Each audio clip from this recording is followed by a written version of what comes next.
হরে কৃষ্ণ।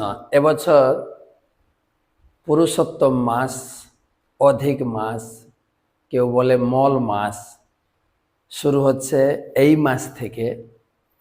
অনেকে জানতে চেয়েছেন এই পুরুষোত্তম মাস কিভাবে পালন করব, কি করা উচিত কি করা উচিত নয়, বিস্তারিত। তো শুরু করছি আজকে, সেজন্য একটা ভিডিও বানিয়ে আপনাদের কাছে পাঠাচ্ছি। পুরুষোত্তম মাস ব্রত পালনে আপনাদের সুবিধা হবে। গোবর্ধন ধরং বন্দে গোপাল গোপ রূপিণম গোকুল সৎসবে মিশানম গোবিন্দম গোপিকা প্রিয়ম।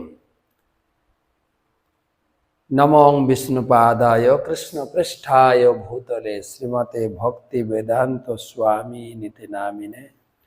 নমস্তে সারস্বতী দেবে গৌরবাणी প্রচারিणे निर्विशेष शून्यवादी पाश्चात्य देशतारी।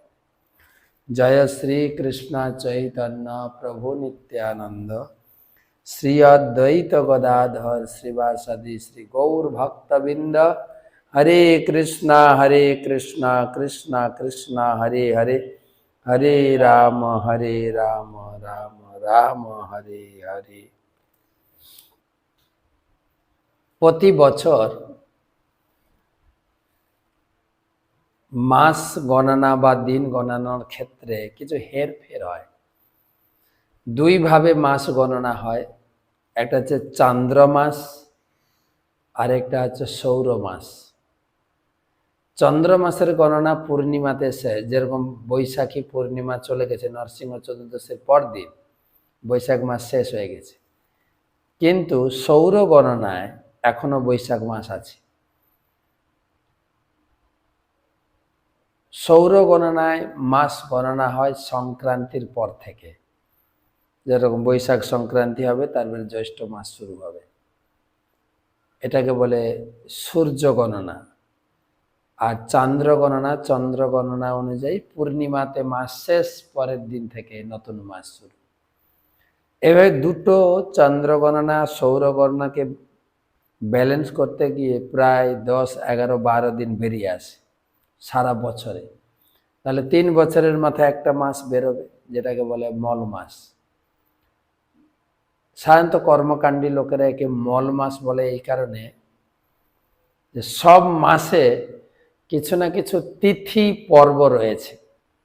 বৈশাখ মাসে তুলসীতে জল দান, অক্ষয় তৃতীয়া, অনেক কিছু। জ্যৈষ্ঠ মাসে আসবে স্নান পূর্ণিমা, আষাঢ় মাসে আসবে রথযাত্রা, শ্রাবণে ঝুলন, তারপরে আসবে আপনার জন্মাষ্টমী, রাধাষ্টমী, কার্তিক, পরপর চলতে থাকে। তাহলে প্রত্যেক মাস সারা বছরের উৎসব অনুষ্ঠানগুলো ভাগ করে নিয়েছে। তাহলে এই যে একটা মাস বেরিয়ে আসে, এর জন্য তো কোনো কিছু নেই, সেই জন্য আর কি মল মাস বা পরিত্যক্ত মাস। এই মাসে কোনো কিছু করা যায় না ওরা বলে। সেইভাবে সেই মল মাস দেখেন, গঙ্গা যেরকম জল তার মূর্তি আছে, সূর্য একটা অগ্নিপিণ্ড তার মূর্তি আছে, বায়ু দেবতার মূর্তি আছে, সেরকম মাসেরও অধিদেবতা আছে। তখন মল মাস তিনি ভগবান কৃষ্ণের কাছে গিয়ে কাঁদোমাদো হয়ে বললেন, প্রভু আমার সময়তে বা আমার মাসে কোনো তিথি অনুষ্ঠান নেই, আমি কি করে থাকবো? সমস্ত লোক আমাকে পরিত্যাগ করবে। অত্যন্ত দুঃখ কাতর হৃদয়ে ভগবানের কাছে নিবেদন করতে ভগবান তার প্রতি প্রসন্ন হয়ে বললেন, সে কি গো, তোমার মাসটাকে সব মাসের থেকে বেশি প্রসিদ্ধ করব। তোমার মাস আমার নামে প্রসিদ্ধ হবে, আমার নাম পুরুষোত্তম, তাই এই মাসের নাম বৈষ্ণব জগতে প্রসিদ্ধ হবে পুরুষোত্তম মাস। আমার নিজের নাম রাখলাম। এমনকি 12 মাসের ভিতরে 3টে মাস গুরুত্বপূর্ণ, বৈশাখ মাস, মাঘ মাস, কার্তিক মাস। কিন্তু এই 3 মাসের ভিতরে কার্তিক মাস শ্রেষ্ঠ, কিন্তু পুরুষোত্তম মাস কার্তিক থেকেও শ্রেষ্ঠ। কার্তিক মাসে শাস্ত্রে বলা হয়েছে কেবল ভগবানকে দীপ দেখালেই ভগবান প্রেম পর্যন্ত দিয়ে দেবে। ভগবান সেই ভক্তের কাছে ঋণী হয়ে যায়। কার্তিক মাসে ভগবান শুধু ভক্তি দান করেন, কিন্তু পুরুষোত্তম মাসে কার্তিক মাসের থেকেও অধিক ফল লাভ করবেন, অধিক ফল। বিভিন্ন কথা আছে, তবে কার্তিক মাসে আপনি কি করবেন কি করবেন না সেটা আমি সংক্ষেপে একটু বলে দিই। তারপরে এই মাসের আমার ক্লাসের ভিতরে মাঝে মাঝে কিছু কার্তিক মাসের বা এই পুরুষোত্তম মাসের মহিমা বলবো। এই ভিডিওটা আমি বেশি বড় করতে চাইছি না। কি করবেন আর শুরু হচ্ছে কবে? সাধারণত আমাদের ক্যালেন্ডারে 17ই মে থেকে 15 জুন এই 1 মাস পুরুষোত্তম ব্রত। তা আপনি সংকল্প করতে পারেন আগের দিন, মানে 17 তারিখের আগের দিন রাতে অথবা পরের দিন, যে বিষ্ণু ওম তৎসদ্য, যদি পরের দিন করেন পুরুষোত্তম মাস শুরু আছে, পুরুষোত্তম মাসে প্রথম পাদে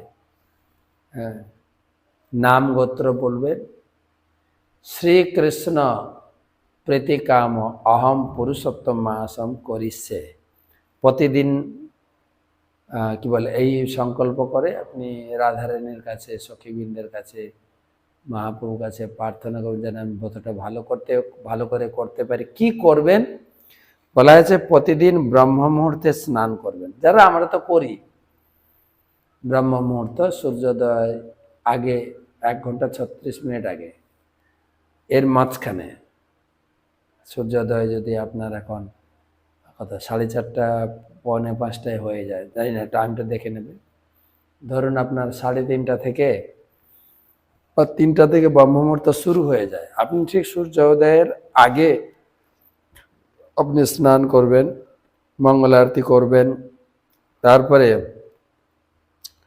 প্রতিদিন নির্দিষ্ট সংখ্যা জপ, 16 মালা তো আমরা যারা দীক্ষিত করছি নির্দিষ্ট সংখ্যক, তবে বলা হয়েছে 33 সংখ্যাটা খুব পবিত্র। আপনি প্রতিদিন 33 মালা জপ করতে পারেন, অথবা পারতপক্ষে 16 মালা তো করি, 18, 20, 25, 33 মালাও জপ করতে পারেন। সব 33 সংখ্যা, 33 বার দণ্ডবত প্রণাম, 33 বার দীপদান, এটা আপনি প্রতিদিন একটা একটা করলেও মাসের শেষে 33 হয়ে যায়। 33টা গীতা দান করতে পারেন, একটা একটা করে 33টা গীতা। আর প্রতিদিন যদি একটা করে ফল ভগবানকে নিবেদন করেন, 33টা রকমারি ফল, 33টা রকমারি ফুল সারা মাসে দিতে পারেন। এরকম আপনার সাধ্য মতো আপনি ব্রত করবেন। আর প্রতিদিন চৌরাগ্র গণ্য অষ্টকম পাঠ করতে পারেন। প্রতিটি আমাদের ইস্কনের গানের বইতে আছে বা নেটেও পেয়ে যাবেন, অথবা জগন্নাথ ষ্টকম। আর সন্ধ্যায় দীপ দান করতে পারেন, যেরকম কার্তিক মাসের দীপ দান, সন্ধ্যায় দীপ দান করতে পারেন। সেই নিয়ে আপনারা এবার আমি মাটির প্রদীপ দান করব না তুলসী কাঠে দান করব, তা আমি বলবো মাটির প্রদীপ হতে পারে। মাটির প্রদীপ মানে একবার ব্যবহার হয়। আর যদি আপনার বাড়িতে পিতলের প্রদীপ থাকে সেটা দিয়ে করেন, ধুয়ে পরের দিন আবার করবেন, সলতেটা চেঞ্জ হবে। প্রতিদিন সন্ধ্যায় দীপদান চৌর্যাষ্টকমে করতে পারেন, বা আমাদের মন্দিরে রাধা কৃষ্ণের একটা গান গাওয়া হয়, ওটাও করতে পারেন। আর শ্রীমদ্ ভাগবত পাঠ, গীতার 15 অধ্যায়টা পাঠ করবেন, পুরুষোত্তম যোগ 15 অধ্যায় পাঠ করবেন। আর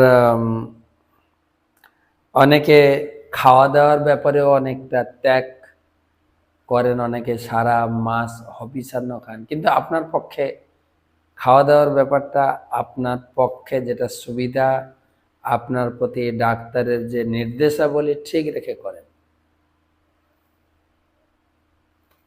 কারো পারতপক্ষে আপনি হবিষান্ন খেতে পারেন, ফল খেয়ে থাকতে পারেন, আর না হলে নর্মাল খান।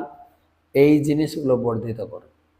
পুরুষোত্তম যোগ পাঠ করবেন, প্রতিদিন একটা করে নতুন নতুন ফুল ভগবানকে নিবেদন করবেন, একটা করে ফল, আর পারলে একটা করে গীতা, অথবা সারা মাসে আপনি 4-5টা গীতা দান করতে পারেন, আপনার আপনার সুবিধা মতো।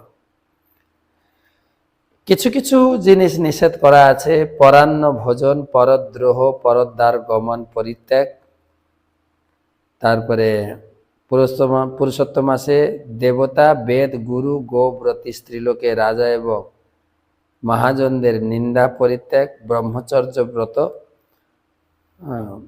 তারপরে এইগুলি মোটামুটি করলেই হবে।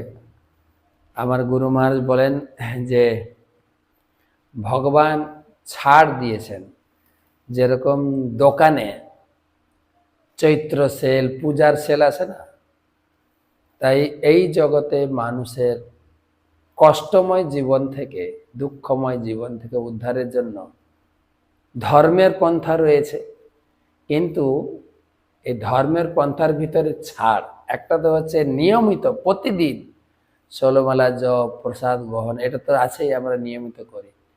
কিন্তু কিছু লোক কিছুই করে না, তাদের গুরু মহারাজ বলেন সেই সমস্ত লোকদেরকে ধর্মর পথে আনার জন্য নতুন নতুন টিপস, নতুন নতুন উৎসাহ, মাহাত্ম্য বলে এই পুরুষোত্তম মাসে এইগুলো করা খুব গুরুত্বপূর্ণ। যদিও বাইরের জগতে মল মাস আমি শুরুতে বলেছি, তারা কোনো কিছু ধর্মীয় অনুষ্ঠান করেন না, গৃহপ্রবেশ, অন্নপ্রাশন, শ্রাদ্ধ, শান্তি, এগুলো কোনো কিছু হয় না, বিবাহ।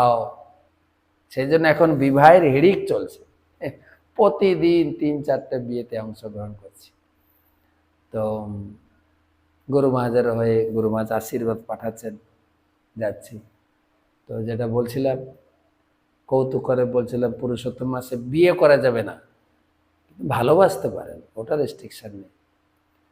তো এই সমস্ত পুণ্যকর্ম করা যায় না বলে তারা পুরুষোত্তম মাসকে মল মাস বলে। কিন্তু এই মাসে যতটা করতে পারবেন, যতটা সম্ভব নিন্দা পরিত্যাগ করা, অপরাধ না করা, ক্রোধ সংযম করা, এগুলো বিধান রয়েছে।